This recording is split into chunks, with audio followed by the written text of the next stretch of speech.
اور اسلامی بینکنگ میں کیا فرق ہے؟ بظاہر تو ایک جیسے ہی ہیں۔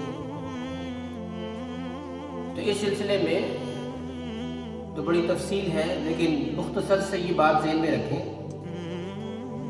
کہ عبدالودود صاحب یہ اشکال یا سوال اس وقت پیدا ہوتا ہے کہ جب ہم غور کرتے ہیں صرف نتیجے پر،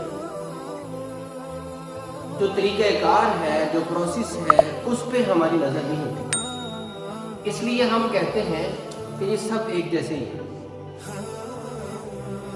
تو پہلی تو ہمیں اپنی اصلاح یہ کر لینی چاہیے کہ کبھی بھی نتیجہ سیم دیکھ کر، رزلٹ سیم دیکھ کر ہمیں یہ نہیں کہنا چاہیے کہ بس دونوں ایک ہی جیسے ہیں۔ اس کو آپ بہت سی مثالوں کے ذریعے سمجھ سکتے ہیں۔ مثال کے طور پر ایک جانور ہے، حلال جانور، اسے کسی کافر نے ذبح کیا، اس کا گوشت بنایا گیا، اور ایک جانور حلال ہے، اسے مسلمان نے ذبح کیا، اس کا گوشت بنایا گیا۔ اب دیکھنے والا یہ دیکھے کہ سیم ہی تو ہے، جیسے اس کی کٹنگ ہوئی ہے ویسے اس کی کٹنگ ہوئی ہے، تو لہٰذا یہ ایک ہی جیسے ہیں۔ حالانکہ ایسے نہیں ہے، حلال و حرام کا فرق ہے۔ جو مسلمان نے ذبح کیا ہے وہ حلال ہے، اور جو کافر نے ذبح کیا ہے وہ حرام۔ اسی طریقے سے مسلمان ہی ہے، مثلا جیسا کہ اللہ بچائے سننے میں آتا ہے کہ مرغی وہ پہلے ہی مر گئی، پھر بھی اس نے اس کو گوشت بنا دیا، اور ایک مرغی زندہ ہے، اس نے اپنے ہاتھوں سے ذبح کی۔ اب دیکھنے کو تو دونوں سیم ہیں، تو کیا ہم دونوں کو ایک ہی کہیں گے؟ ہر آدمی یہ سمجھتا ہے کہ دونوں میں فرق ہے۔ اسی طریقے سے اسلامک بینکنگ آپ اسے کہہ سکتے ہیں، یا اسے غیر سودی بینکنگ کہہ سکتے ہیں، اور مروجہ بینکنگ میں بھی بہت فرق ہے، اور وہ فرق طریقہ کار کا ہے، پروسیس کا ہے، کہ جو غیر سودی بینک ہیں وہ اسلامی طریقہ ہے تمویل کے مطابق، جو اسلام نے جو فائنانس کا طریقہ پیش کیا ہے اس کے مطابق وہ انویسٹمنٹ کرتے ہیں، اس کے مطابق وہ کاروبار کرتے ہیں۔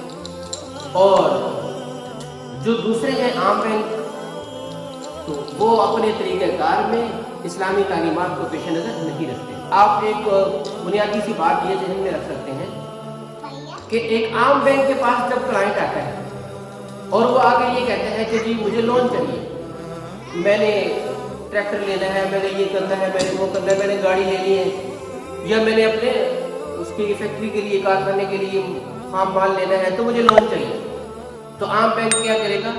اسے وہ لون دے دے گا، اس کے انٹرسٹ کے ساتھ، پرافٹ کے ساتھ، تو یہ سودی قرضہ ہو جائے گا۔ جب یہی کلائنٹ جاتا ہے غیر سودی بینک کے پاس اور اسے جا کر مثلا یہی کہتا ہے کہ مجھے لون چاہیے، تو غیر سودی بینک یاد رکھیں جو اسلامی بینک کہلاتے ہیں وہ کبھی بھی لون نہیں دیتے، 1 روپے کا بھی نہیں دیتے۔ وہ یہ پوچھتے ہیں کہ آپ نے لون کیا کرنا ہے۔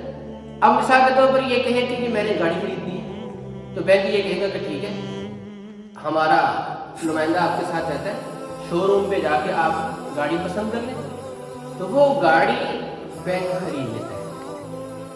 اب جس کے کہنے پہ خریدی گئی ہے اس کو وہ گاڑی پروفٹ کے ساتھ قسطوں پہ اس کو وہ بیچ دیتا ہے۔ اب ایک عام آدمی جو عام بینک سے گاڑی لے رہا ہے وہ کہتے ہیں کہ جی وہاں بھی اتنی قسطیں، ادھر بھی اتنی قسطیں، وہاں بھی گاڑی اتنی کی، یہاں بھی گاڑی اتنی کی، لہٰذا دونوں سیم ہو گئے۔ حالانکہ طریقہ کار میں فرق ہے۔ جو غیر سودی بینک دے رہے ہیں اس کے پاس جو ایگریمنٹ ہے وہ شریعت کے مطابق تیار کیا ہوا ہے، وہ پابند ہے اپنی شریعہ ایڈوائزری کی طرف سے کہ کلائنٹ کے ساتھ وہ اسی ایگریمنٹ کے مطابق وہ کیا کرے گا، تو معاملہ کرے گا۔ اور جو سودی بینک ہیں، جو مروجہ بینک ہیں، وہ اپنے آپ کو ان چیزوں کا پابند نہیں بناتے، اس لیے دونوں میں زمین آسمان کا فرق ہے، طریقہ کار کا فرق ہے، تو ہمیں اس فرق کو سامنے رکھنا چاہیے۔